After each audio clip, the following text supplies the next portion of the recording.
building trust between recruiters in an agency and recruiter in-house when they work together is first showing that you know the markets. I think that's, for me, if I speak to a recruiter who would say like, I don't know the market, or I could feel that he or she doesn't know the market, for me, I wouldn't really see the added value in my case. I'm joined by Leah Giorgi. She's originally from Paris, but she's been recruiting across Africa, North America, Asia.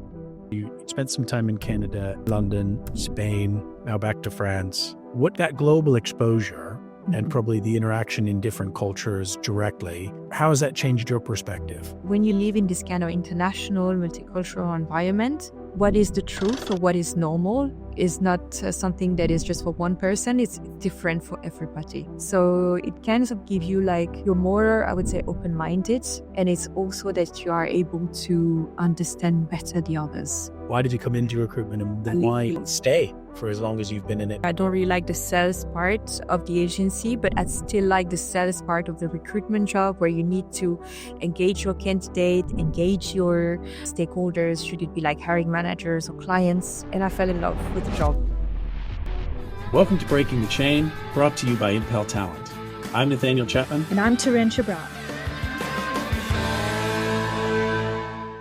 Welcome back to Breaking the Chain. This week, I am so excited to actually introduce and I guess reintroduce, since it's been a minute or two since we've had a chance to connect, and a very old friend and an amazing talent acquisition professional. I'm joined by Leah Giorgi, who describes herself as being very proudly French. She's born and raised and has had a quite unique recruitment in HR leadership journey. And she has a master's degree in HR and has spent time studying in Montreal and being all over the world. She's originally from Paris, but she's been recruiting across Africa, North America, Asia, before she even got a chance to work abroad herself. One of the most interesting pieces is I actually met her in my first recruitment role, and we became fast friends and worked as associates within the recruitment environment of Proco Global. And that is a big reason for why she's here today. After taking and leaving Proco Global and moving on, she had the opportunity to move to Barcelona, recruit IT talent across Europe. She had an incredible chance to work in Nice, the French Riviera, spent years hiring IT and R&D profiles, and now she's recently joined Emcor as the talent acquisition business partner. Outside of work, Leah is an advocate CrossFit addict and regular runner and enthusiastic cook, which I think I might have experienced once or twice when we were working together. But I'm so excited, Leah. Welcome to the show. Hi, super excited to be here because I think it's been like 10 years, I know. 10 years. We were chatting around Dennis recently, but everyone's become real proper grown-ups these days, where like people have gone in-house in different talent acquisition or built their own businesses and had their own paths from where we started 10 years ago. It's been a long time. I actually had a photo pop up. I think it was me, you, and Dennis's brother at like a Christmas thing. Ooh. And I was like, oh my God, I sent the screenshot to Dennis. Those 9 years ago today things popped up. Yes. So And then you realize. guess we're old professionals now. A bit weird. But I'm excited. Today, this episode is really a big part of when we caught up, and we hadn't had a chance to catch up in some time. I think I was really excited about the story, not just of your background, but the fact that people transition from being external to internal. So I think today what we want to do and explore in this episode is share a bit of that personal journey. And I think the insights you've learned along the way, but probably a bit more important, is the relationship that in-house has with external recruitment companies. And I think if you're listening to this, because I think you might initially think, oh, this is a recruitment episode, maybe better suited for talent acquisition professionals. I think if you're a hiring manager or a professional who wants to learn a little bit more about the relationship that impacts both internal and external and how they interact, we'll explore that in today's episode, and how recruiters and individuals can collaborate more effectively across agency and in-house partnerships, and understand what everyone needs to understand in order to build stronger relationships. And you seem to be the perfect person to tackle this topic with, Leah. Happy to do it. So let's maybe start with, I guess, from your perspective. I know I already kind of gave you a bit of an introduction, but you've had a bit of a different career across different markets. Maybe can you summarize a little bit what that experience has been like and a bit of your journey? Because you've recently shifted. I know you've been doing a bit of in-house and external in the role you're doing in Barcelona, but you recently now fully transitioned in-house. I'd love to understand that journey a little bit and what you've learned in the process.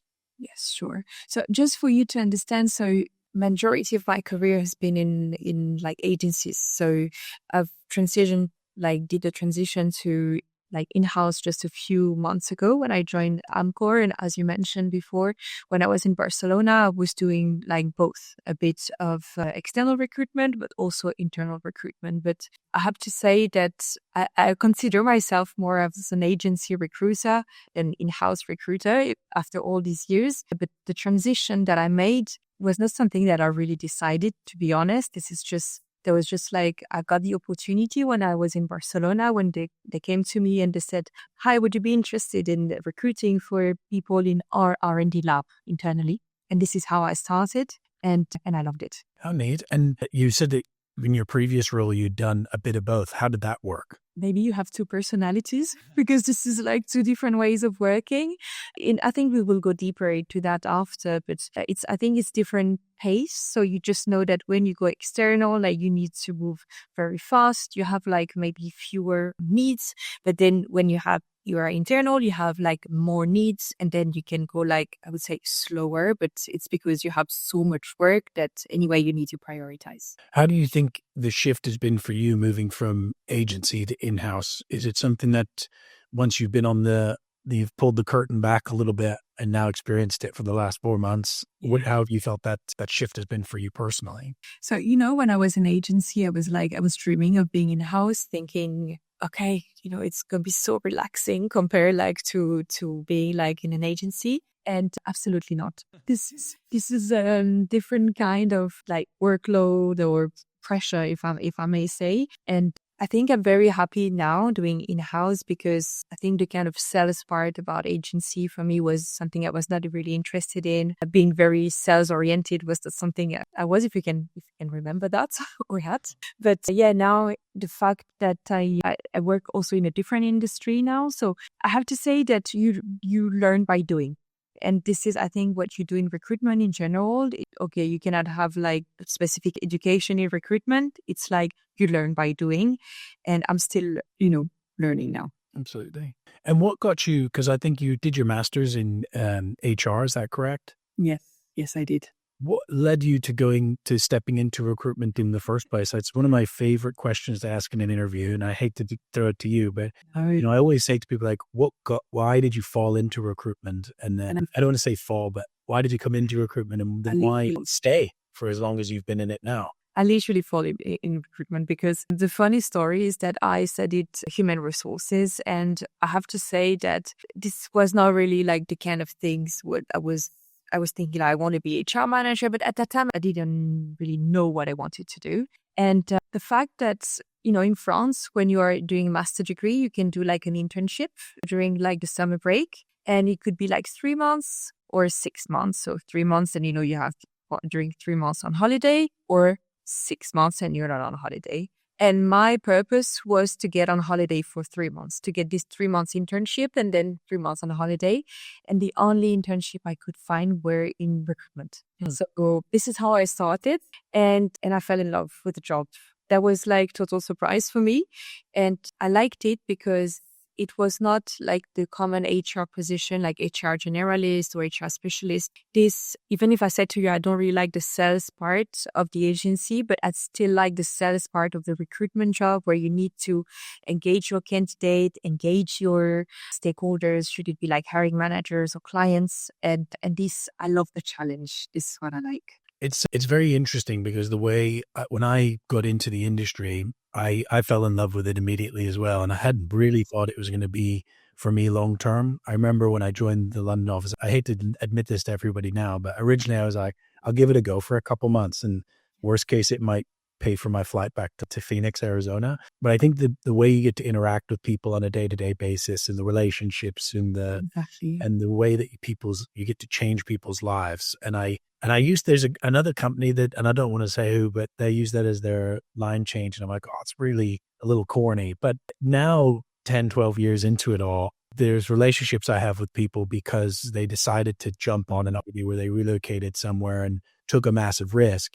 And they're so thankful for being walked through that process. And I think there's not really anything sometimes like that, because I've gotten a chance to recruit people and then work for them and then build their teams. And, even my co-founder, she was a candidate I placed 12 years ago. So, I think the ability to build relationships and connections from the work you get to do is really fulfilling.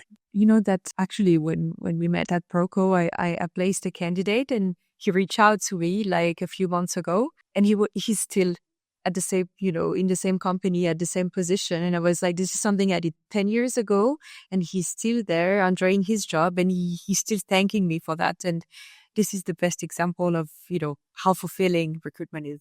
Absolutely agree. What do you think for someone, because you were saying, there was one indication there of what maybe made you interested in potentially going in-house was the lack of maybe the interest of doing the B2B element. You like the B2C element, approaching the candidates. What do you think are some other skills or strengths that someone should say, I'm enjoying the work, I like working with people, but actually I should do this in-house rather than external? So what you're asking me is that what are their motivations or? Yeah, motivations, skill sets, like what are things that you think are green lit for being like, I think I should probably consider this transition? Because obviously there's going to be different elements or strengths that are better suited to external recruitment environments and some that are better suited for internal work. I think that whether your personality is first, you can go in-house or an agency doesn't really change anything because you would bring your personality, your value to the company. For me, the change was not something I was really planning. It's more like it came to me. So I think that there is nothing really that stops you from staying in agency or going in-house. From my point of view, it was because, as I said to you, like cold calls, like trying to find clients. And this was something that I didn't really like. But I think what I was interesting that I brought to in-house that is a plus is this kind of customer-centric approach of the job, which is something very, very useful. And the negotiation skills, obviously, because in agency, you need to negotiate with candidates, but also with clients, also with like your manager who's putting pressure on you on like how much of you build. So the ability to resist to stress and workload, I think in an agency, then when you go in-house, you can handle a different type of stress and it's good. Well, I guess, your stakeholders around the corner. So it's as opposed to like at the end of a phone call, I like comparing the thought of like as an agency recruiter, you're always chasing your stakeholders. And then I think in-house, you're always being chased by the stakeholders. So it is different pressure in the fact of like, what are the expectations and the billing numbers and those sort of things. But I think in-house, you have a lot of work that you need to complete for different stakeholders. And obviously you have a lot of pressure. Yeah. Because of the impact of those. And trust me, in the house, you're also chasing your stakeholders because a lot of them are, they are very busy. They're doing very different positions. Like they are like director level, management level, and sometimes also struggling to get the answer. But it's very different because you are part of the company. So at some point they need to answer to you, or someone you can ask. Can you help me reach out this person? But when you're external, you have one second point of contact, and if this contact doesn't answer, it's done. You can only wait. So it's. I would say there are difficulties everywhere, should it be agency or in-house. Fair enough. And let's go back to your journey because you've worked in a few different locations and you've done recruitment in probably various different languages. You're way more astute than I am. Where did your recruitment journey start? Because you said you did some internships and you studied abroad. So you spent some time in Canada. You've been in London, Spain, now back to France. What that global exposure and probably the interaction in different cultures directly, how has that changed your perspective? I think also when you have this kind of experience, when you get into this experience, you're kind of addicted to it because you have discovered so many ways of saying things in different languages, a different perspective, different ways of thinking, that you come to a point, and sometimes, it's annoying, for example, my boyfriend, because he's like, why are you always questioning things and saying, oh, you can see things in a different way or in a different way? It's because I've been having this experience at work and then with life that when you live in this kind of international, multicultural environment, what is the truth or what is normal is not something that is just for one person. It's different for everybody.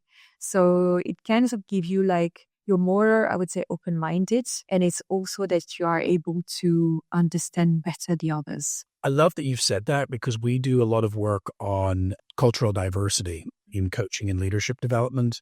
And because obviously there's a level of empathy you need when you're working with different people. And I think the biggest issue I always see in these elements is that somebody doesn't truly understand that when you're communicating, you communicate for the person across from you, right? Not for yourself. So sometimes the way that you might perceive what you've said is being interpreted a very different way, especially for people who are not native, like for me, not native English speakers. And I think the ability to ask questions or to dig deeper into understanding actually allows you to connect better with the individual, because we've all been raised in different environments, right? And some of those have been, how our parents have raised us. A lot of it has been through our community, how we handle conflict.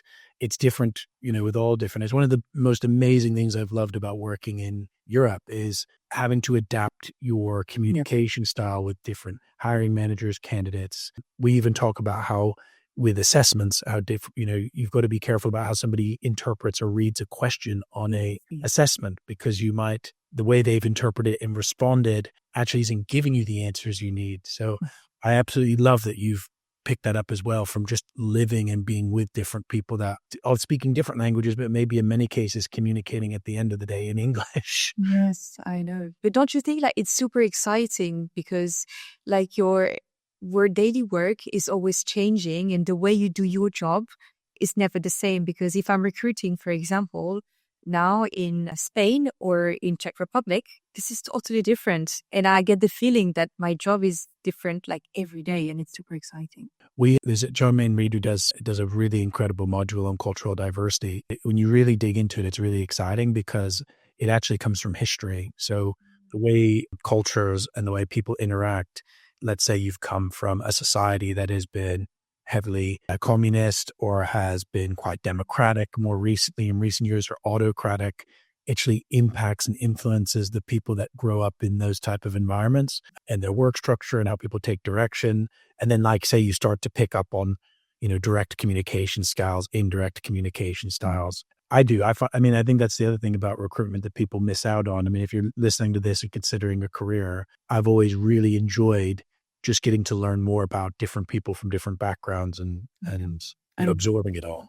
Yes. Because you're not a native English speaker, as you can hear. There's a really funny quote. There's a meme, and I think I quoted this the other week, but I think it's from a TV show, but it says where a lady, it's like a lady, and she just goes, "Do you know how smart I am in Spanish?" And it's because she's, and I do recognize that the way you're taking in, because English is a lot of the modern day business language across multiple international companies, and you've got so many different cultures, and that's what we were picking up on, that are converting to English. So they're then interpreting it in their own language, and then digesting it. What are some of the challenges of communicating, interviewing, and influencing in a language that's not your native tongue? That's a very good question. I have to say that now that I speak English on a daily basis, I don't really feel the pain, but sometimes I can see, for example, candidates also struggling, and and now I can remember at the very beginning that just imagine that I can still remember the first time that I did an interview in English, because I think I was literally sweating, because I was so stressed that I had to speak to someone in English. And it's also because it was an interview with a Native American person, actually. And I can still remember, because it's very stressful. You're just scared that someone would say something to you that you don't understand. You would make them repeat, or you would try to say something and you cannot say it. And this was very stressful, very, very stressful. But I think that with time, first, you understand that actually, I think people are very understanding when it comes to talking a language, even with native people, because I think when I was in England, for example, I think British people were very understanding with the fact that it was not my mother tongue. And I think it's about also being supportive and people being supportive with you. My colleagues were very supportive with me, even making fun of me, obviously, but supportive with me. And also, people I would speak to, interviewing or hiring managers, you need to bear in mind that most of them, it's not their mother tongue as well. So they're very supportive with what you can say and how you say it.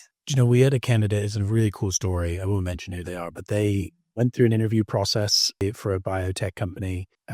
They were amazing, great personality, background, profile. Their English wasn't strong enough. And so they went away and moved to Ireland for 3 months, 4 months, got their English to a good level, reapplied to the same role. We were still hiring for those positions, and then got hired. And I loved that so much. Wow. The dedication. Yeah. It's one of those things where you think it's a lot of building confidence in Exactly. those international environments, but also like backing yourself. Because I find it's obviously the recollection of a vocabulary that's very difficult. I speak multiple languages, but for you, when you came to the UK, one of the things because I struggle with this as an American or American raised who came back to the UK. We had Scottish people in the office, Australians, South Africans, and you think, oh, it's all English, but actually the idioms, the sarcasm, the phrases, what's it called? Is it idioms is the right word? Where, like it's raining cats and dogs, where every culture has various ways that they speak, which I don't know if it's the same for French or Spanish or other languages, but I tend to find that English seems to be a lot more like, depending on where people are from, it could be very difficult to interpret or understand or connect with what they're saying. In France, actually, we have different way of pronouncing things. And I come from the north of France, and now I live in the south of France, and there are some words that people are pronouncing that I cannot understand. I have to make them repeat. So, in French, we have this, or French spoken in Canada, for example, is absolutely not the same as in France. So we have the same, but when I arrived in London, I have to say that I have so many funny stories of people talking to me, and I couldn't understand a single word. And someone British would say it to me. I would be like, okay, maybe I can catch something. And someone, for example, Scottish would say it, and I would be like, I'm lost. I cannot understand a word. So it was very confusing, but I think this is how you learn the most, because you need to adapt to different pronunciations, different accents, and different words. Also, absolutely. And nonverbal communication. I think most of us are kind of like, I think I know what they mean. What do you think are some good strategies for improving communication in these international environments? Like, let's say someone, because this is actually great, then we might add this to the title of the episode, but let's say you're somebody who's relocated to a new place or region, you're adapting to a new language. What's some strategies that you maybe took under your wing for improving communication and potentially maintaining professionalism? Because it's like, well, more than I do, but when I was learning Spanish, and I still learn, I think it's very difficult to come across professionally when you're still trying to learn a lot of the basics. So what are some tips that maybe someone can take away? Yeah, that's a good one. I think that before even thinking about being professional, it's about being confident talking in the language. So never be afraid of saying things, even if it's the wrong way, even if you're making mistake, even if people ask you to repeat, just you will learn by talking, and you should talk all the time. And in my case, for example, I had an amazing manager. She really helped me also with the job. And for example, for emails that I was sending to clients, she was correcting all my emails, just making sure okay, this is in proper English, there are no mistakes. And this also, the more you read with native person correcting the emails, the more you learn about how to say and write things. And just for the little story, now I'm better in writing emails in English than French, because I learned the job in English. So, and then the last one would be just listen to people, because then if you want to reach to the professionalism level, then you listen to people, try to catch some words, expression, ways of saying things, and then you'll go to the higher level. Do you think, because obviously there's a lot of listening and taking in and trying to digest it. And there's a question I love asking people, but do you think after everything that you've done, do you think in English or do you think in French, or do you know what I mean? What comes to you first? Because some people I've spoken to have said, well, now I feel like I dream in English, right? Which feels weird. I never dreamt in English actually, but I've heard a lot of friends telling me I had a dream in English, and I was like, how weird is that for a French person? But yeah, I don't know. It depends. So the context depends.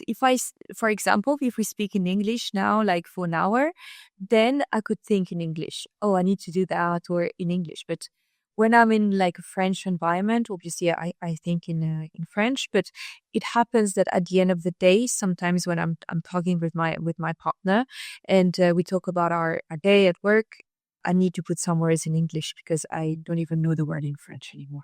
It's something that I teach to managers or new, we talk about like when you hire somebody that comes from English is not their native language, is an element of patience, because I think you're sometimes likely to think, oh, I need to fill this empty space. And actually, because you're taking the word and then translating it into your own before then thinking of the word in your local language to then translate into English, it just takes time. And I think, and especially when people have come in that are trying to learn, like there's so many people that I've placed that are like, I just need to be in the environment again because I did have it and then I've lost it a little bit. And yes. But actually getting into it. And I love what you said about the confidence level, because I think it's a huge thing. Is it's very easy to gravitate to your native tongue. And that's why you find a lot of communities, even in London, yes, where people gravitate to their groups, French, Australian, and unfortunately, that just means you're not going to be practicing English if you're living in London or exactly. If you're in Spain and you're moving to expat communities. You really need to push yourself out there. And I know it's uncomfortable.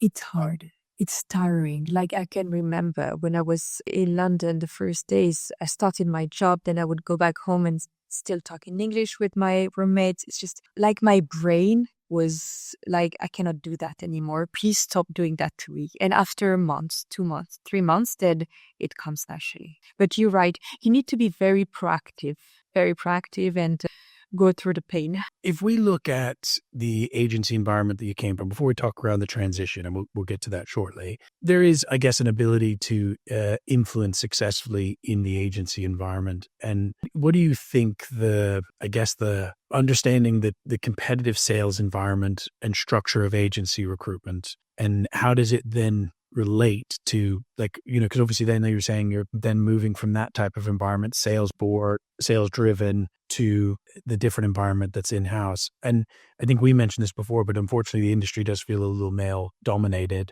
And interestingly, like I do find that there's a lot of TA. I would be very interested to look at the stats for TA and HR, which can sometimes be more female dominated. Yes. So it must have felt like a bit of a shift going from those two different types of environments. Yes, definitely. And I agree on this one. I think that agency environment is like male dominant compared to in-house recruitment, which is female dominant most of the time. It's not like I would say like this is like this everywhere, but this is what I've seen most of the time. And obviously, I have to say that I'm more confident and more at ease in a female environment. Also because the agency environment, more than being male dominant, this is like sales dominant environment where you have a lot of competitors. You need to move fast. You need to be almost aggressive if you want to win. And on top of that, when you have like this male environment, I think it's a bit more difficult for women to find their place, and you get the feeling that you have to work even more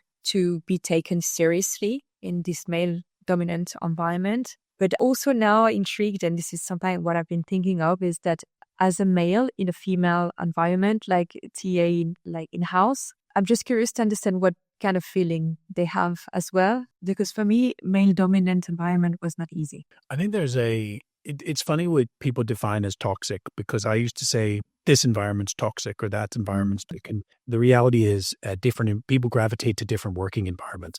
One person's toxicity is someone's like, I really thrive in this environment. And I was using the comparison in an episode earlier in the series of like my law firm. I want my law firm to be killer be killed, because like, I want whatever has happened to us to make sure that it gets approached in a way that is going to defend the company or my business or maybe your personal life. But then do I want that same mentality from my therapist or, my coaching company?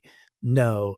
And I do, unfortunately, the nature of what makes people very successful in those sales-driven environments is the lunch clubs, the sales board, the competitive nature. And there's a lot of bravado. There's a lot of I don't know. I think a lot of things can get swept under the carpet and left alone. And, I got to experience that as being a high performer and I didn't realize it at the time. I had sort of blinders on because you're just experiencing it. And then when you actually get a moment to slow down and pull yourself out of it, the way it can impact others can be, pretty differential. But in a lot of those business models, it's about finding the top performers and encouraging and rewarding them. Exactly. And actually, I think there's a less of a appreciation for other people that are in the team or the larger environment. Not everybody, but I'm just saying it naturally. If you keep rewarding the top performers, or it's the top sales consult, whatever, people can begin to feel a bit unvalued. And I'm sure there's a shift when you move into HR because it's an internal talent acquisition. Because yes, it's more group targets around filling placements and your drive towards reaching organizational goals. At Impel Talent, we've worked with thousands of people and teams. And one thing is clear. People don't fail because they lack ambition. They struggle because they don't have a safe, unbiased space to learn, reflect, and grow. Most people are growing quietly, under pressure, and often alone. And they're asking themselves, how do I lead without losing myself? How do I guide others when I'm still figuring it out? How do I build confidence when everything feels overwhelming? It's not that they don't care. It's that traditional leadership development isn't connected to real life. Leaders don't need more checklists. They need space to pause, think, and make sense of their experiences. Because when people feel supported and understood, clarity grows, confidence builds, and they show up more grounded and intentional. That's why we built Impel Connect, a space for real leadership growth, real support, and real human connection. A platform that brings coaching, community, and development into one accessible place. Because growth shouldn't be exclusive. It should be available to anyone ready to invest in themselves. So what are you waiting for? Join us at app.impeltalent.com. Webinars, workshops, coaching, and most importantly, community. Impel Connect, genuine human connection in your pocket. Mm-hmm. Yeah, but I also like saying that whether your experience with agency was good or not, I think this is like a great place to start doing recruitment because you learn so many things in an agency because of the speed, because of all the stakeholders that you have to work with. And it's more about, as you said, do you fit in this kind of like top biller, like sales environment or not? But I would advise any recruiter to start in an agency because this is where you're going to learn the most of the job and then move to in-house. Because I think the contrary would be very difficult. I think there's a lot of people that think that they're going, well, I've managed TA processes internally, so I can make the transition. The environment is very different. And I do think it is a little baptism by fire. And that's a good thing, right? It's like, okay, you have to hit these targets and these metrics, and it is late nights and it's low base pay. It's these things that you went through that was you're commission driven and hungry. Because literally you go to the Sam Smith pubs and sharing pints. But to a degree, that allowed you to work on a range of different recruitment assignments for different clients. It allowed you to have a lot of diversity in what you were working on. And I think when you go into internal talent, you have to be someone that does that anyway, because I'm sure you've got that portfolio, a much larger range of roles that you're working on at once. Exactly. So you have to be able to manage and understand or even do proactive searching for. No, exactly. I couldn't agree more. Do you think, because I always wonder this for somebody who's moved internal, because people can have a much larger pool of vacancies and you're obviously getting more resources from applicants and internal systems. Do you feel like it's more process driven than doing proactive outreach? Or do you feel like there's still the same split? Because I always felt that everyone always goes on about what's the database like for the company, but most searches externally are probably not started completely from scratch, but there's probably a big drive to have to do more outreach. And then I sometimes think when you've got a big brand behind you, some of the advertisement and work that comes in is a lot more of reacting, especially for certain levels of vacancies, because you're doing a range of work. But what's maybe the difference between the maybe portfolio of roles you would work on? Yeah. How you'd handle it? Just because you said something that, using the name, the brand is something that is very useful. And at the same time, it's also that, I don't know, like if I would work for a major company like Google or Amazon, I cannot even think about all the applications they receive, which is massive. And it takes so much time to screen applicants. I would say that it's a good thing sometimes to receive applications, but sometimes also the amount of applications that you have to screen is exactly the same amount of time you would go sourcing, approaching people directly on LinkedIn, for example. So I have to say that the difficulties are different than an agency because like in-house, you have a big workload that is first related to the number of like job you have to work on, which is the double of you have when you are in agency. So to prioritize, it's very difficult to prioritize and be like, I know this hiring manager won't be happy, but then we'll have this meeting in a week, or the pace is very different, but still you would deliver. And it's also that you also have a lot of people reaching out to you on LinkedIn, like messages all the time. And I would love to be able to answer to all that people, but to be honest, this is not possible. So this is also quite difficult. Do you think, because I've seen people have different approaches when they move in-house, and you have some people that have come from external recruitment that for some reason are tougher to deal with, as if like, I don't know if they're referred by external recruitment or if maybe they come from that competitive vibe, energy, whatever. And then you have a lot of people that are really open-minded to the gaps that talent have without their external partners, because there is an element of time allocation towards certain vacancies that you can't put the time into that you used to. And I've been speaking to people about trying to educate stakeholders on when you're supposed to use agency versus not use agency. But there's a partnership there that makes it a very strong relationship where you have, and I think the fact that you've worked external, I'm almost like, if I put myself in your shoes, I have the ability to ask really good questions or screen suppliers and who's realistically putting in the work versus putting in the work. There can be so much delivery that you don't see until you see the CVs. So there is a level of trust and relationship you have to build up with your suppliers. But some roles are very difficult, as is a big question. But how do you view your partnership with agency? How do you think you can incorporate it as part of your strategy? Is it a good thing? Is it a bad thing? What's your view? First, it really depends on the size of the company. I've worked in like different like companies in-house. So for like startups or medium-sized company, it was more like, oh, okay, I know someone who works in an agency, we'll contact this person. So it was more like me, I could say like, oh, I worked in this agency, you can contact them, I know they're good. Or it can be like in big corporations where, you have a list of preferred suppliers and this is how it is, procurement is taking care of it. And that for this type of role, you should contact this person. And this is how it is. So there are two different approaches. And then I think now being on the other side, I feel the pain. I feel your pain when you're just like sending me too many emails or you pushing too much or just overselling the candidates. I think this is something I can understand because I've done it and I understand the game behind it. But I guess I think the trust is very important, and building trust between like recruiters in an agency and recruiter in-house when they work together is first showing that you know the markets. I think that's for me, if I speak to a recruiter who would say like, I don't know the market, or I could feel that he or she doesn't know the market, for me, I wouldn't really see the added value in my case. And I think it's also someone who would be overselling. For me, is not good. I would rather hear a recruiter telling me, listen, I won't have any profile for the next 2 weeks because I know the market, I know how it is. But you may have like a profile in 2 weeks. And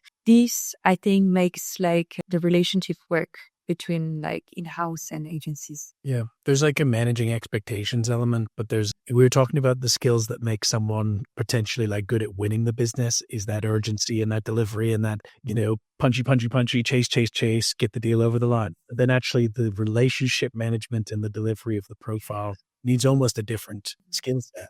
Because you do. I appreciate it. I mean, we were always very, I think our clients know where we are. I've loved the interaction of teams. A lot of our clients, we can do Teams messages now, but I am aware with those relationships that we have that I should not be bombarding them. I check in, I'll drop my messages across or my CVs over, put in my weekly catch-ups. But I think in-house can feel when someone's chasing a deal and the benefit is for them rather than for you. Right. So, and that's the balancing act. And I think there's always this, and that you were talking about the pressure from your manager, get them on the phone, find out what's happening. But many times there is urgency happening on both sides. So that call is not doing anything but hurting the relationship.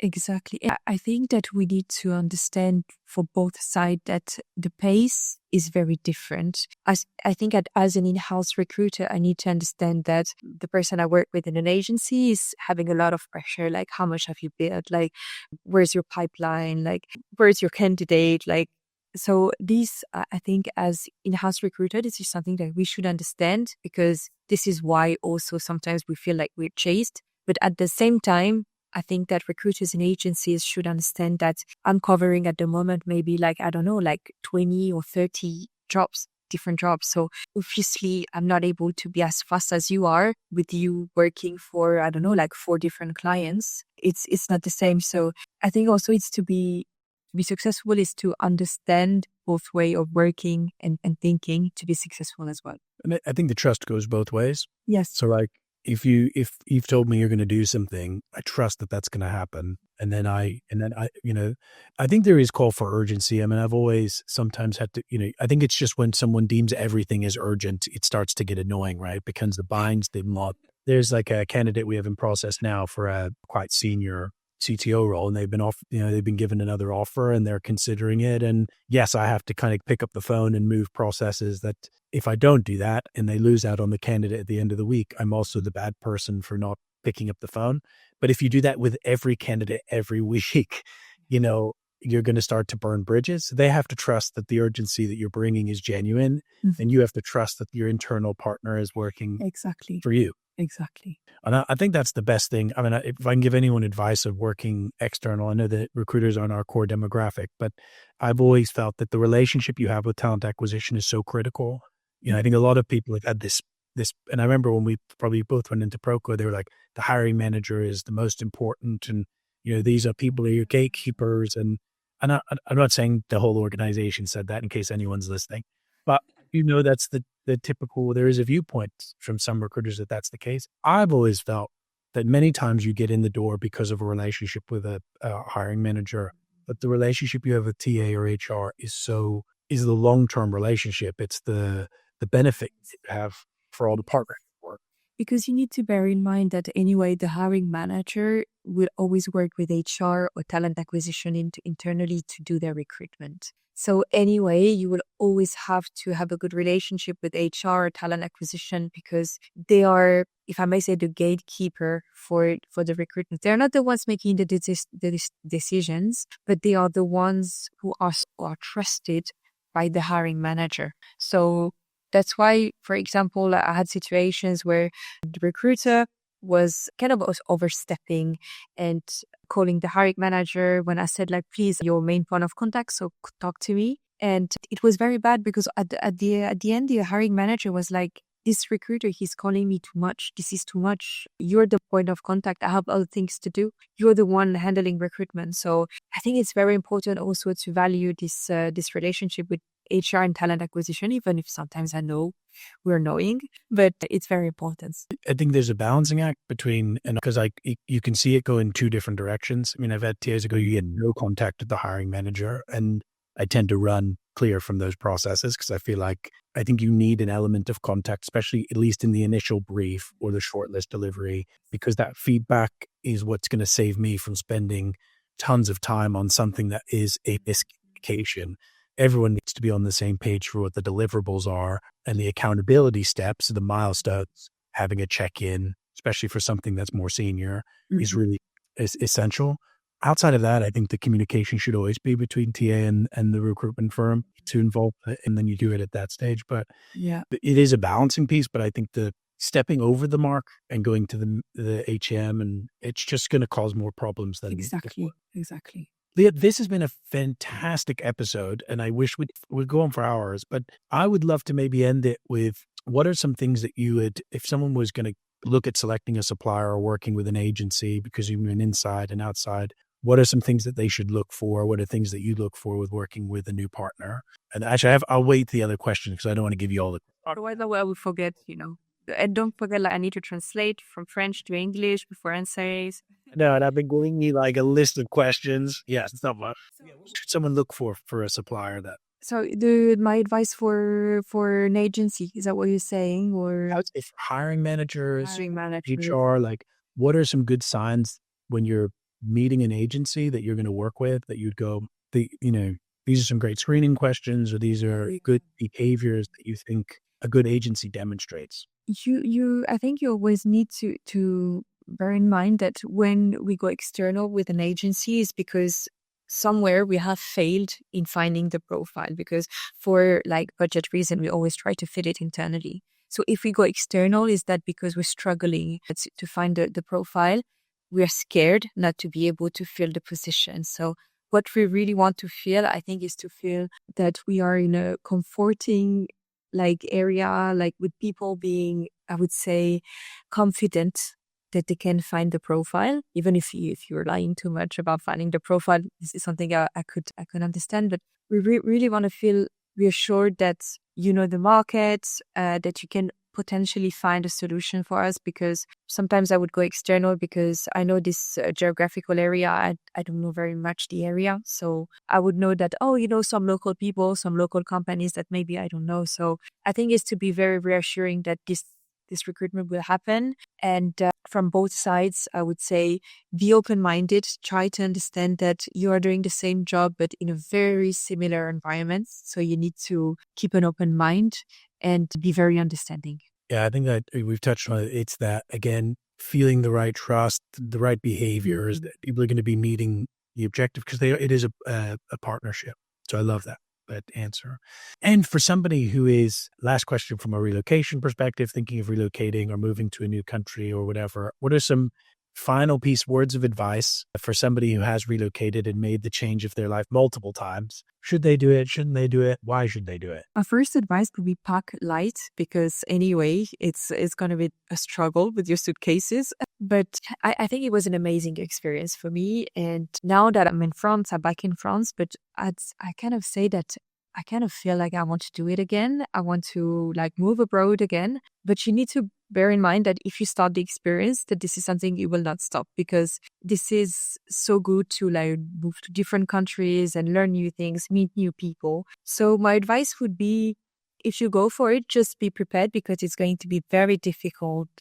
Even going to the supermarket, finding products in the supermarket is very difficult, but it's worth it, because it gives you such a thrilling experience, and your life looks totally different, and the way you think and the way you are, you as a person, totally changes you. And I think I'm a very proud person now, thanks to all these trips and all the cities, cultures I discovered or lived. I love that. What a great anecdote to end the episode. And I can only reinforce what you've said. I mean, I didn't move to a different country that was so much different from the US to the UK, but I think picking up and changing my life and meeting all the people that I, with having no network, and just teaches such amazing life skills. I said to I could say fiance now, my fiance, that I would consider moving again, because when I reflect again on the last 12 years, I mean, the opportunity to meet you, to meet Dennis, to, build a whole new community, it was scary and it was a worry. And I think that's always the thing, that when I'm helping people consider relocation, what you're talking them through is these are normal feelings. This is not easy to give up your life now and your friends and your community and rebuild, but I wouldn't change it for the world. And I'm in the same shoes as you. I'm starting to get itchy feet. Starting again, I'm maybe 1 year or two somewhere else, Good. So you're in Nice now? Yes. Beautiful as well, though. What a place. The most amazing city in the world, just being very pragmatic and honest. This is the most beautiful city in the world. I was there for the Rugby World Cup, and I also was there, but you moved from Barcelona there, didn't you? So you've been in two incredible southern Mediterranean cities back to back. Yeah. But now the difference that I actually live on the seaside. So while I'm talking to you now, I can see the sea. Stop it. I'm jealous. But Leah, thanks so much for coming on the show. I'm sure people have taken a lot from this chat, and this has been so amazing. Obviously, people, if anyone wants to connect with Leah on LinkedIn, please feel free. She is a talent acquisition professional. And if anyone else is interested in coming on the program, please do email us at info@impeltalent.com. If you have any questions or suggestions for the show, you can do the same thing. And you can follow us on all your major networks, and we're on all podcast platforms. And again, Leah, thanks so much for coming on. Thank you for inviting me. It was very nice.